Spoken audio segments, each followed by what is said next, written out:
Le score. Le score. Je devais créer et comprendre que nous aurions un entretien tête-à-tête. 18h30, 20h sur Radio Nova. Bon, à mon tour maintenant. On a écouté vos classiques, on va écouter les miens. Avec Charline Roux. Bienvenue dans le score sur Nova. Comme chaque jour, de la musique, de la conversation et en bonus aujourd'hui, une célébration. Celle d'une comédienne fraîchement récompensée d'une compression dorée très largement méritée. En témoignent ses performances dans Une vie de Stéphane Brisé, Place publique d'Agnès Jaoui, Le ravissement d'Iris Keltenbach, Petite maman de Céline Sciamma, ou ses prestations dans les séries Cœur noir, BRI, La fièvre, filmo non exhaustive à laquelle j'ajoute Camille de Boris Lochkin, qu'elle a retrouvé pour l'histoire de Souleymane, qui lui a valu le César du meilleur second rôle vendredi dernier. Bonjour Nina Meurice. Bonjour. Comment est-ce qu'on se sent à J+5 ? Je réalise pas tellement encore. C'est vrai ? Non, pas tellement. C'était marrant parce que dans la voiture, après la cérémonie, la productrice a pris le César pour le temps que je descende. Elle m'a dit j'ai ton César. Et je lui ai vraiment dit ah oui, cette phrase et on peut me l'adresser maintenant. Voilà. C'est complètement C'est absurde. cadeau, c'est à vous. Il est rangé où ? Il est sur une étagère. Ouais. Il va peut-être bouger. Ouais. C'est-à-dire que vous avez envie de le voir ou il y a un moment où vous Non, pensez... il n'est pas vraiment visible. Il est entre deux pièces. Mais Mm. quand je le vois, à chaque fois, je me dis yes. C'est à moi. Est-ce que vous avez croisé Julia Roberts ? Bon, ça c'est pour les petits. Non, je voulais vraiment lui dire un mot. Enfin, on s'est croisés de loin et après, je me suis dit comme j'ai une statuette, je vais peut-être pouvoir lui dire un mot. Bonjour, c'est à moi. Voilà, je vais vous parler maintenant. Et non. Souvenir de la soirée ? Franck Dubosc. Ouais. Hilarité absolue. Il a été très fort. Il a été très très fort. Oui. En plus de toute l'émotion, je veux dire, j'ai été très heureuse de pouvoir rigoler un moment dans la soirée. Mais est-ce que vous avez eu l'impression, vous, en allant chercher votre statuette, c'est un truc qui revient assez souvent, de sortir de votre propre corps ? Ou vous étiez très présente ? Complètement absente. Il y avait comme un vrai voile et je me disais, mais c'est là le moment où tu dois être très heureuse et être dans le moment présent et j'y étais pas du tout. Ouais. Mais vous avez revu bien les quand images ? même. Ouais. Et je me suis trouvée vraiment à l'ouest. Mais... non, moi je vous ai trouvé super. Mais on y reviendra. Il y a une question rituelle dans cette émission. Quelle place prend la musique dans votre quotidien ? Puisque je sais que vous avez pratiqué et vous pratiquez encore. Ouais, elle est là tout le temps. Je me réveille avec de la musique, je me couche avec de la musique. Ouais. Et quand je parle de pratique, harpe, chant, piano, toujours ou... Alors j'ai plus guitare maintenant. 60 cordes de marbre qui sont cassées, mais je me dis qu'un jour je vais la réparer. Ouais. Et non, en vrai, je chantonne et donc je m'accompagne et je fais des. Mais bon, je connais 4 accords. Hein. Quand je dis que j'en fais pas bien, c'est vrai. Je fais pas partie des gens qui disent non, j'en joue tellement mal et après ils vous révèlent un talent incroyable. Ouais, et un faux de bois et hop en avant. Voilà, ouais. moi vraiment pas. Non, quand je dis que j'en fais pas super, j'en fais pas super. On démarre cette émission en musique avec Mathieu Bogart. On écoute Ma jeunesse. Le score sur Radio Nova.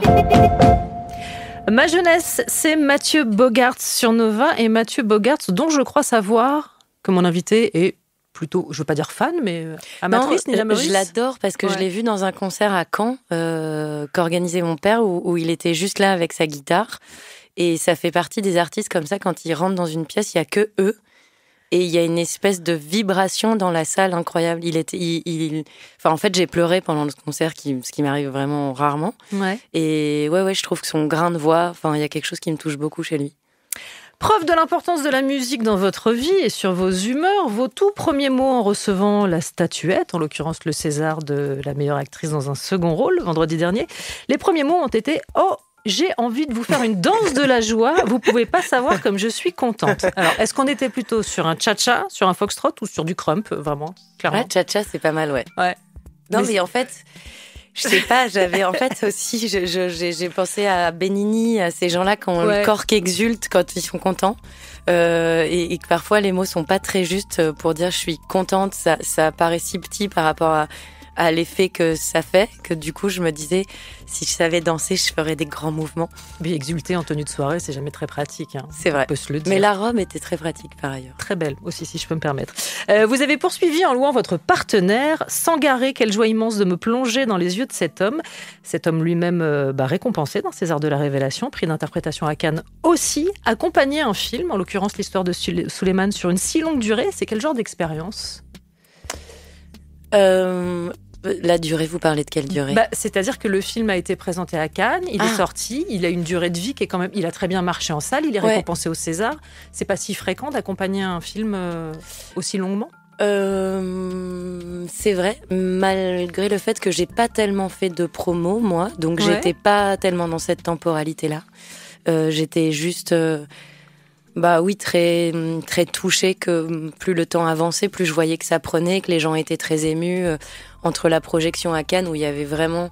C'est marrant parce que les projections à Cannes, c'est physique. On sent tout de suite comment le public est. Et là, tout le monde était très bouleversé, puis ça n'a pas arrêté de continuer, donc... j'étais surtout tellement heureuse pour Boris. Enfin, il porte ses films avec une justesse qui est très, très impressionnante. Boris Lochkine qui signe donc l'histoire de Souleymane. Je rappelle, Abou Sangaré et Souleymane, livreur précaire qui pédale tout en préparant son entretien de demande d'asile. Monsieur Sangaré, moi je suis là pour vous écouter. C'est quoi votre histoire à vous ? Frérot, je t'ai donné le compte pour que tu travailles. Ça sonne pas. Il faut travailler, frérot. On n'est pas venu en Europe pour jouer. Fais le tour. Toi, c'est pas Emmanuel, toi. Effectivement. Oui, là. C'est pas lui. Souleymane, Mouriandi. Moi, j'ai besoin des sous. Demain, je te paye à 13h. C'est pour moi. Courage. Merci beaucoup. Vous voulez un coup de main? On va doucement. Souleymane, c'est pas le 22 février, c'est le 19 février. Entretien, on dans 2 jours. Radio, on maîtrise l'histoire, Abou Sangaré n'était pas comédien avant ce film. Son histoire s'est superposée avec celle du personnage, alors sans que le fond n'annule jamais les indéniables qualités artistiques du film, qui est du genre tendu. Est-ce que ces multiples récompenses, le succès public, ont aussi contribué à vous prouver que le public et les votants avaient le cœur au bon endroit ? C'est exactement ce que je me suis dit. Ça m'a rassurée. Ouais. Je me suis dit, on n'est pas en train de perdre l'empathie générale, parce que parfois, je trouve qu'avec l'actualité, on peut se poser quelques questions. Ouais, bien sûr. Et non, c'est effectivement, ça m'a vraiment rassurée. Vous y incarnez une agente de l'OFPRA, l'Office français de protection des réfugiés et apatrides. Vous avez une partition très particulière, puisque vous apparaissez à la fin du film dans un rôle clé, une scène décisive. Est-ce qu'en matière de jeu, c'est un enjeu différent ? C'est surtout un bonheur absolu de pouvoir tourner pendant 20 minutes sans être coupé. Ça n'arrive jamais. D'habitude, on fait un bout de la séquence ou on fait une séquence qui dure 3 minutes 30 au grand maximum. Et là, d'un coup, c'est comme faire une grande scène de théâtre. On a le temps, on est dans l'instant, on peut se plonger. Ça donne une liberté qu'on a assez rarement, je trouve. Et ça donne l'impression, en tout cas, d'une comédienne qui est intégralement au service de ce qui se passe. Enfin, je sais pas, peut-être plus que d'habitude. Ouais, alors après, je pense que la scène fait ça aussi. C'est qu'effectivement, je suis au service de Sangaré et de sa parole et de son histoire. Et de son récit. C'est écrit comme ça. Et d'ailleurs, c'est incroyablement bien écrit par Delphine Agu et Boris. Vous avez d'ailleurs souligné que l'importance des scénaristes. C'est vrai, je trouve que franchement, une mauvaise scène, on a beau être un bon acteur, on peut pas être bon quand on a des mauvais dialogues, par exemple, ou que l'enjeu dans la scène n'est pas très clair, ou que les choses sont trop dites. C'est souvent ça, je trouve. C'est que souvent, on fait dire trop de choses aux acteurs, alors qu'on peut jouer tellement que c'est toujours plus intéressant de pas dire ce qu'on est en train de jouer. On poursuit la conversation dans un instant sur l'histoire de Souleymane. On écoute également Prince, Money Don't Matter Tonight. Ce sera juste après la pub.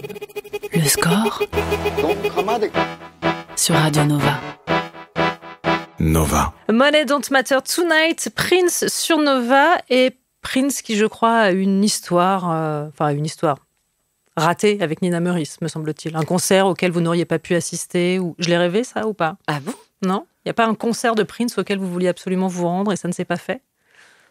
C'est marrant, cette histoire me dit quelque chose, mais j'ai l'impression que c'est pas moi J'ai l'impression d'avoir entendu cette histoire, mais que c'était pas moi. Ah bon ? C'est au moment de la dissociation des corps, pendant les Césars, peut-être ? Non, je crois pas. Je l'ai inventé. Mais pourquoi pas ? C'est une belle invention. Non, mais vous saluez le talent des scénaristes, on n'a qu'à dire que c'est moi pour aujourd'hui. Ou ce qu'on appelle un petit raté. C'est votre deuxième collaboration avec Boris Lochkine, après Camille, en 2019, qui était centrée sur la vie de la photo-reporter Camille Lepage, assassinée durant la guerre civile de République centrafricaine. C'est un rôle qui vous avait déjà valu une nomination au César, catégorie révélation. Quand un réalisateur vous rappelle, c'est qu'un lien s'est forcément créé. Est-ce que Boris Lochkine vous a expliqué pourquoi il vous voulait pour ce rôle précis dans l'histoire de Souleymane ? Pas du tout. Après, comme Boris vient du documentaire, il aime pas tellement les acteurs. Et je pense qu'il s'est dit, OK, avec elle, ça va, je vais retenter. je sais pas si c'est moi particulièrement, c'est qu'en tout cas, je suis la première comédienne professionnelle avec qui il a travaillé, donc je pense qu'il n'a pas voulu prendre de risques. Non, mais c'est-à-dire que vous avez une partition qui est entre empathie et obligation d'être hyper factuelle. Ouais. Je pense que vraiment ça tient aussi à vous, ça là, cette impression-là. Après, l'OFPRA nous a ouvert leur bureau, du coup j'ai pu assister à des entretiens et ça a vraiment été fondateur. Moi, quand j'ai lu le scénario, en vrai, j'avais envie d'y mettre beaucoup d'empathie et de me dire, bien sûr. Elle veut le sauver, elle va pas le montrer, mais je pense que j'aurais été moins factuelle si j'avais pas assisté aux entretiens. Ouais. Dans le film, il se trouve qu'on a une impression très étrange. On est tous l'autre. On est celui ou celle qui commande au livreur. On est le piéton, la piétonne qui gueule contre le même livreur à vélo. On est la cliente qui refuse la commande. En bref, on est tous ceux qui regardent pas sous les mannes de l'importance de le filmer aussi. Mm-hmm. Ouais, exactement. Et je pense que c'est vraiment là où Boris a réussi son coup, c'est qu'il est il donne pas de leçon non plus. Il est pas en train de juger celui qui regarde pas. Il dit juste, je vous fais un tableau de ce qui se passe et je crois qu'on devrait remettre de l'empathie au milieu. Mais il y a pas, je sais pas comment dire, parfois on échelonne ou on juge ou on quantifie la souffrance en se disant il a plus souffert ou moins souffert. Ouais. Et là, l'idée, c'est pas ça, c'est juste de se dire, est-ce qu'on pourrait se regarder dans les yeux ? Par exemple, dans Camille, le film se termine où elle dit c'est mes frères humains, en parlant des gens qui ont commis les exactions en Centrafrique. Et c'est vraiment ça, c'est que quelle que soit la personne qu'on a en face, malgré ce qu'elle traverse, cette part d'empathie, elle est toujours possible. Oui, parce qu'encore une fois, c'est pas un film à thèse, il me semble important de le répéter. Le propos nous a forcément tous touchés, ou alors c'est que vraiment il manque un organe à l'intérieur. Voilà. Mais ça n'enlève rien aux qualités cinématographiques du film.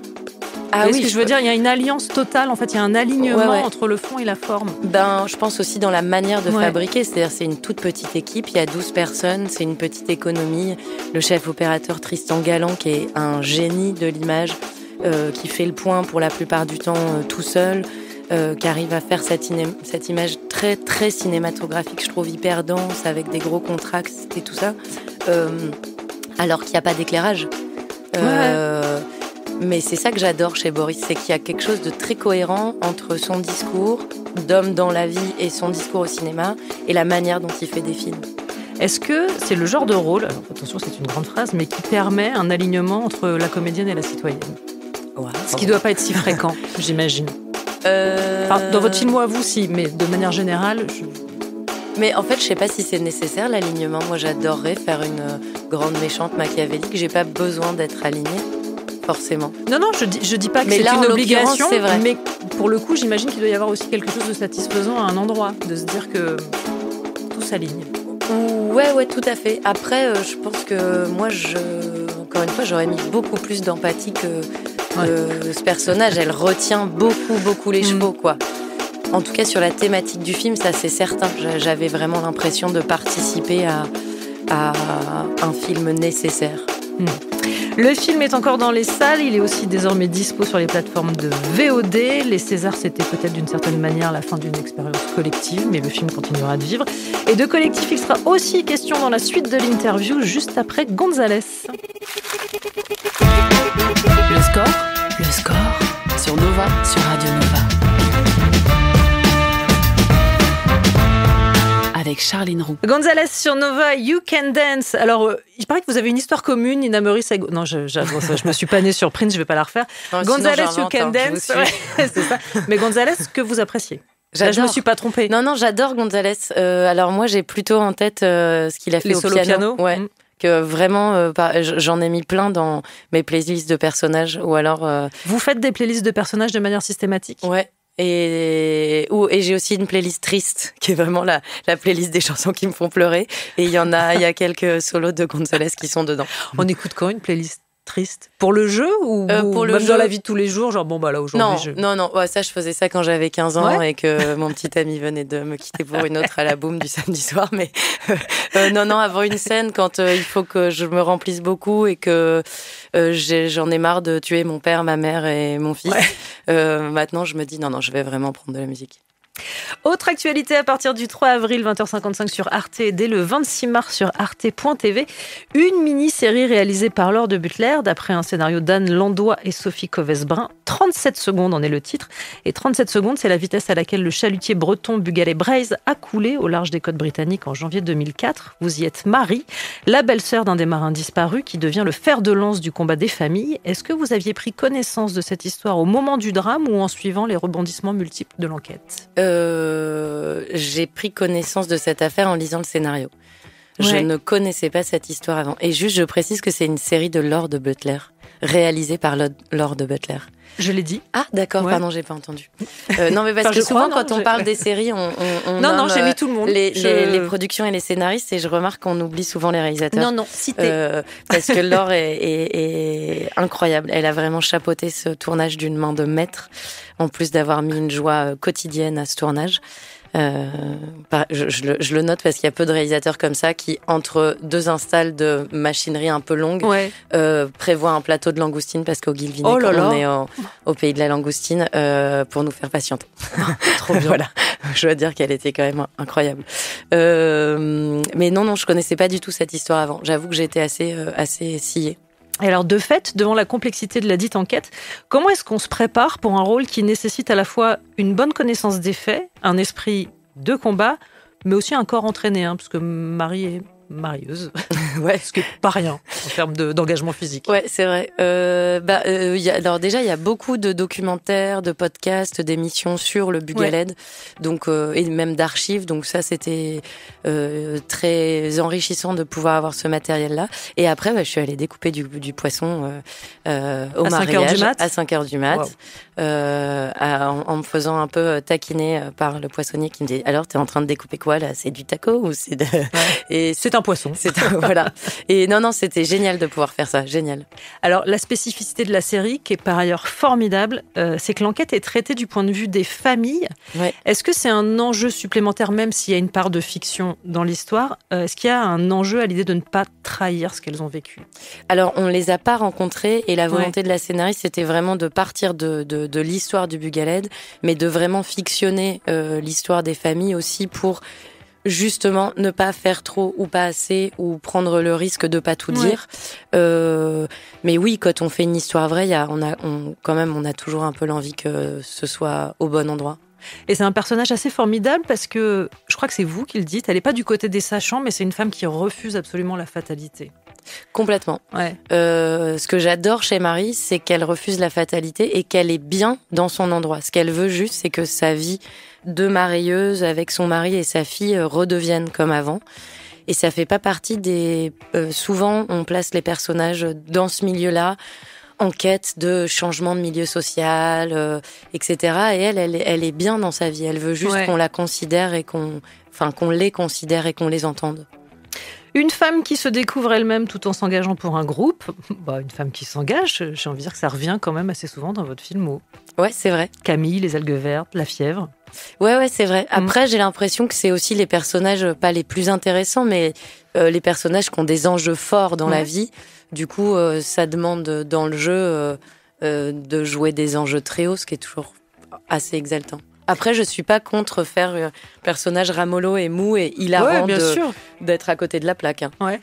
Il y a eu plusieurs demandes, une méchante, une molle. Je pense à la liste de vos envies. Vraiment, Nina, on est là pour ça. Il n'y a aucun problème. Non, mais c'est en fait, j'aime pas quand d'un coup on peut se dire que mon travail, qu'il y ait des points communs. J'adore l'idée qu'on se dise ah merde, j'arrive pas à savoir ces points. Enfin, il y en a forcément, mais moi-même j'aime bien lire un scénario et avoir aucune idée de comment je vais le faire. Ça vraiment, ça me plaît. Vous avez quand même une grande versatilité, on va y revenir. Et quant à la suite de l'interview, il y a un indice qui se cache dans le titre qui suit. On écoute NTM avec La fièvre. Le score sur Radio Nova. NTM sur Nova, La Fièvre, et j'ai envie de dire 2024, grosse année pour vous, Nina Meurice, et la découverte sur petit écran aussi de Sam Berger, votre personnage dans la remarquable, elle aussi, série La Fièvre, qui, je dois le dire, m'a collé quelques bouffées d'angoisse. Vous êtes une spin doctor appelée à faire de la gestion de crise, une tempête dans un monde du foot qui pourrait devenir un cataclysme national et sociétal, et ce, grâce au travail de sape d'une influenceuse nationaliste. Génial, Anna Girardot. Sam Berger est brillante, rapide dans la pensée comme dans le verbe. Comment est-ce que vous êtes approprié son langage, qui est vraiment un truc parfois de technocrate et de communicante qui me semble être une langue étrangère, vraiment. Complètement. Il y avait cette phrase, c'est une bombe à fragmentation avec plusieurs foyers potentiels de détonation simultanée sur toutes les lignes de fracture majeure de la société française. Quand j'ai lu cette phrase, je me suis dit, mais le jour où je la comprendrai, j'arriverai à la dire, alors vraiment, je me serais upgradée. Ah non, c'était du japonais pour moi au début. Ouais. Vraiment, j'ai eu des grandes bouffées d'angoisse moi-même et de compréhension limpide, parce qu'il n'était pas question juste de comprendre, mais vraiment d'intégrer, de pouvoir réexpliquer. Ouais, c'était compliqué. Est-ce que dans une série aussi haletante et avec un verbe pareil, c'est facile de garder son souffle ? Mais vraiment techniquement. J'ai vu un orthophoniste quand j'ai lu le scénario. Après, je me suis dit, je vais complètement aller voir quelqu'un avec qui, du coup, j'ai travaillé exactement ça. Exactement le souffle, pour pas, comme là d'ailleurs, je viens de vous le faire, terminer la fin de ma phrase comme ça. Ouais. Et c'était hyper... ça m'a vraiment beaucoup, beaucoup aidé de travailler avec lui. Et encore une fois, c'est une série qui ne juge pas, mais qui décrypte. C'est une nuance quand même assez importante, je trouve, dans ce genre de fiction. C'est ce qui vous a plu ?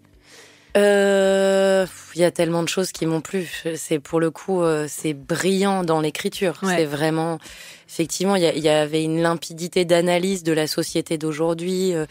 Et en fait, ce que j'ai vraiment adoré, c'est le binôme Eric Benzekri, qui est un intellectuel absolument brillant, et Ziad Doueri, le réalisateur, qui est un organique. Lui, il est dans le corps. Et du coup, je trouve que le mélange des deux fonctionne à merveille.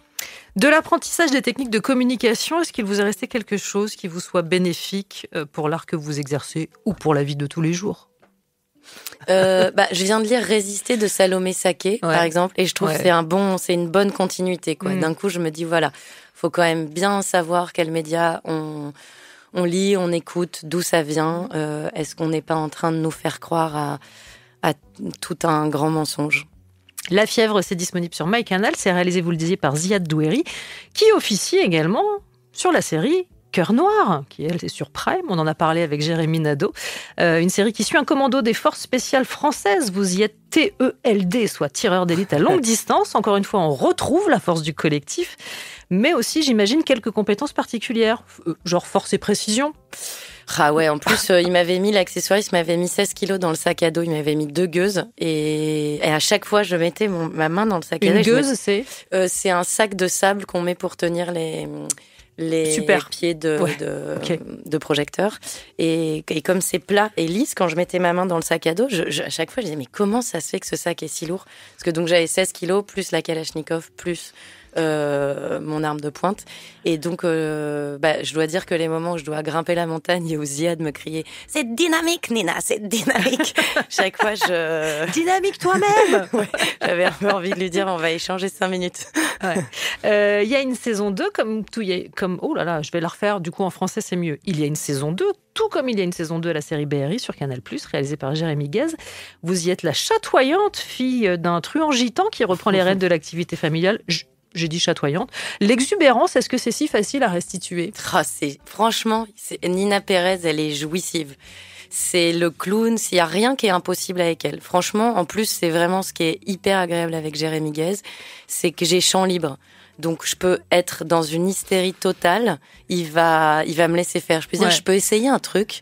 Et là, j'en fais des pâtes à caisse. Et entre eux, le costume quand même très outrancier, surtout sur la saison 1, j'avais un imperméable cuir avec un intérieur zèbre et un pantalon léopard et des ongles très longs. Comme dans la vie de tous les jours. Bien sûr. Ouais, bien sûr. Déjà, ce costume-là vous permet d'aller très très loin. Plus l'accent. Ah non, pour moi, c'est une régalade, ce personnage. Travailler des personnages comme ça au long cours, c'est plaisant ? C'est très agréable. Faut faire des remises à niveau avant de rattaquer une saison 2 sur l'accent. Ou ça revient facile? Non. Sur l'accent, j'avoue, je me suis réécoutée beaucoup, puis je suis retournée voir les gens qui m'avaient bien aidée pour me remettre le vocabulaire aussi, parce qu'il y a vraiment la moitié des mots que je ne comprends pas. Ouais. Ce serait drôle, ceci dit, d'une saison sur l'autre. Elle n'a pas le même accent. Là, c'est étonnamment, elle parle avec un accent belge. Vous allez peut-être me dire ça à la saison 2, je croise les doigts. Dernière petite pause de publicité, on se retrouve juste après. Le score sur Nova. Charline Roux. Nova.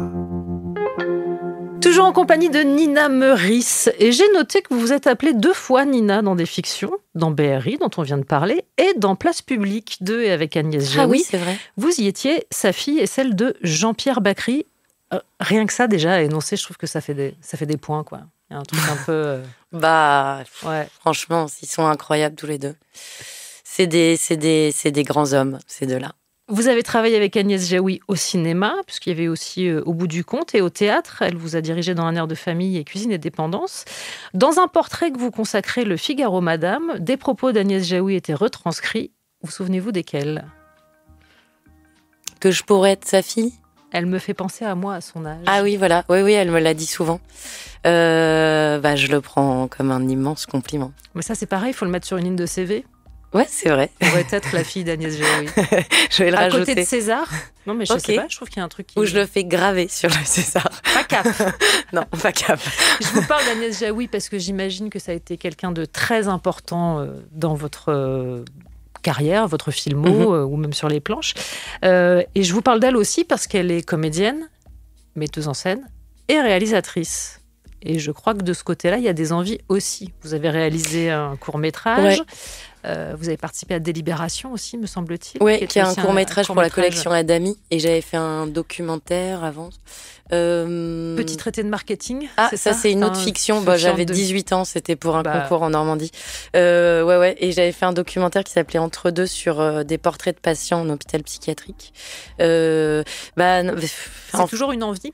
C'est une envie immense, mais j'ai un vrai problème avec l'écriture. En fait, j'ai pas l'impression de faire partie de ces gens qui ont envie de raconter ça. Et pour lire des scénarios, à chaque fois, ce que je trouve vraiment vibrant à la lecture et dans le jeu, c'est de sentir qu'il y avait la nécessité de raconter ça. Je crois qu'on porte pas les films de la même manière quand c'est nécessaire, même pour une comédie. Et je sais pas quoi raconter. Ou alors j'ai trop d'envie, du coup je sais pas quoi choisir. Je rêve de tomber sur quelqu'un qui me dit « Ah, mais je t'ai entendu, mais attends, j'ai une super idée, faisons ça ensemble. » C'est l'histoire d'une fille qui voulait aller à un concert de Prince et qui...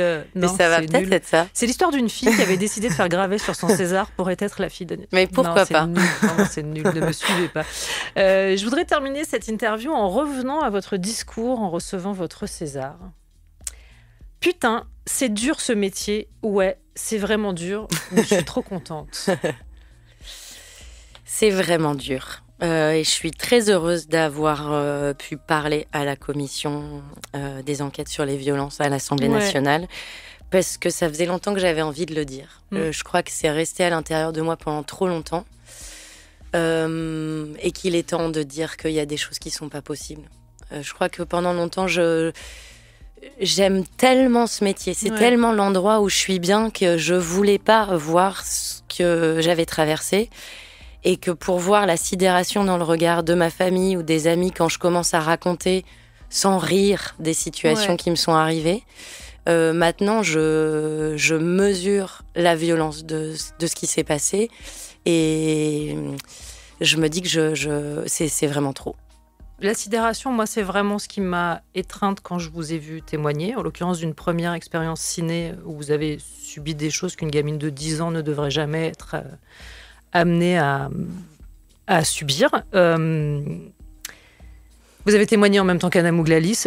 Vraiment, les deux témoignages mis bout à bout, moi, m'ont vraiment buté. Et voilà, je voulais juste vous dire merci de l'avoir dit. Je crois qu'il faut tous parler maintenant. Gisèle Pellicot, sans comparer, étant un exemple extraordinaire de dignité et de dire la violence, la colère et vos frustrations, vous les gardez. Nous, on n'est pas victime toute notre vie, et je vais pas je vais pas être mal toute ma vie. J'ai envie de sortir la tête haute et de vous dire, vous gardez cette noirceur. Ouais, et puis il faut rien relativiser, en fait, je crois, vraiment. Mais vraiment, faut le dire autour de soi. Faut le dire qu'on a le droit de parler, qu'il n'y a pas de honte à avoir traversé ces choses. La honte, elle est plus de notre côté. Il faut vraiment, moi, j'encourage mes copines, mes amis, les techniciens, les techniciennes. Et quand j'entends ce que j'entends aujourd'hui, je tombe à la renverse. Je me dis, même moi, je pense qu'on m'a raconté des choses et que j'avais pas l'oreille attentive. Et aujourd'hui, en fait, je pense que ça nous empêche de vivre à un endroit quand on n'a pas parlé et quand on n'a pas dit sa colère. Et bon, en plus, il se trouve que les témoignages à l'Assemblée, en tout cas, moi, toutes les personnes dont j'ai parlé se sont excusées et j'ai trouvé ça merveilleux. Je me suis dit, c'est possible, en fait. On se même excusé auprès de mes parents, ce que j'ai trouvé assez génial, parce qu'ils m'ont défendu beaucoup quand j'étais petite et que c'était hyper important pour moi. Enfin, qu'ils aient fait ça, j'ai trouvé ça génial et je me suis dit, voilà, d'accord, c'était une époque, mais les gens sont capables de se remettre en question et d'avancer. Vous pouvez écouter toutes ces paroles et témoignages indispensables, c'est encore dispo sur la chaîne YouTube de l'Assemblée nationale. Je vous engage à aller y jeter une oreille très attentive. Retour à la musique, voilà. Allez, on écoute Rai avec Oscar Winning Tears. Le score sur Nova, sur Radio Nova. I think I'm going to fall. Oh, fuck it hell. Ray, alors je le prononce très mal puisqu'elle-même dit Ray A, mais bon, enfin c'est pour des raisons de compréhension globale. Oscar Winning Tears, la des annonces la plus longue de l'histoire de la radio, et je suis toujours en compagnie de Nina Meurice qui me regarde circonspecte et elle a bien raison. Nina, avant de se quitter, il y a ici une épreuve redoutée par les invités. Non, le questionnaire musical. Ouais, allez, c'est parti. Il faut répondre du tac au tac et j'ai pas le droit de revenir sur vos réponses. Ok. C'est faux. Le titre qui symbolise le mieux votre enfance. Edelweiss, ma mère me le chantait, de La Mélodie du Bonheur. Le titre qui symbolise le mieux l'adolescence. Trio, l'hymne de nos campagnes, bien sûr. Votre hit de karaoké. Destin de Céline Dion. Ah ouais. Destin. Ouais, à fond. Ah ouais. Le titre qu'on serait peut-être surpris de trouver dans vos playlists. Foufoune. Qu'est-ce que c'est ? Vous voyez pas ? Foufoune dans ta bouche. Pas du tout. Foufoune dans ta bouche. Parce que je l'ai mis il y a pas longtemps et vraiment les gens m'ont dit mais qu'est-ce que c'est que cette chanson ? Je découvre. Je sais plus le nom de cette chanteuse. C'est extraordinaire. C'est un pied de nez au patriarcat. C'est merveilleux. Très bien. Je vais aller découvrir ça dès la fin Très de vulgaire, l'émission. mais vraiment ça fait du bien. Le titre qui vous propulse immédiatement sur la piste de danse. Alors j'ai un rapport physique avec cette chanson. C'est Alors on danse de Stromae. Alors que c'est un peu. Enfin, c'est un peu bateau, mais alors vraiment, ça marche tout de suite. Le titre qui vous en fait immédiatement sortir de la piste de danse.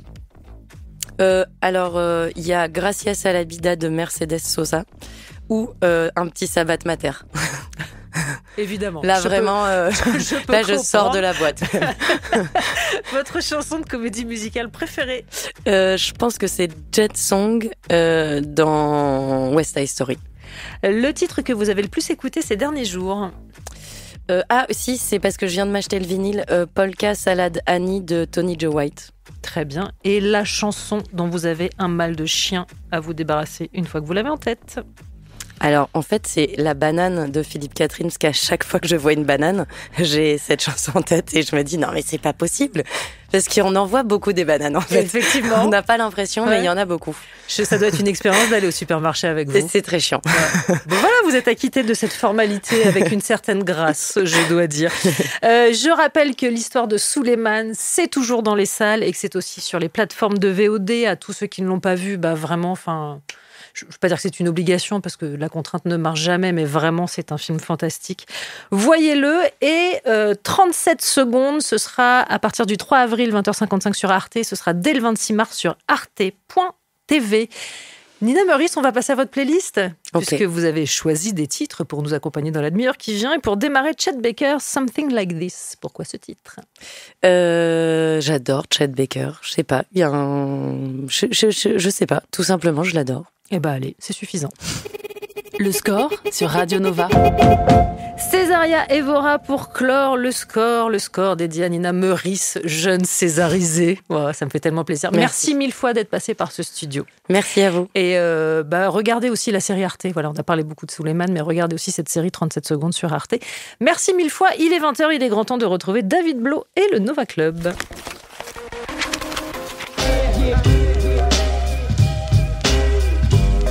Le score sur Radio Nova. À retrouver en podcast sur nova.fr.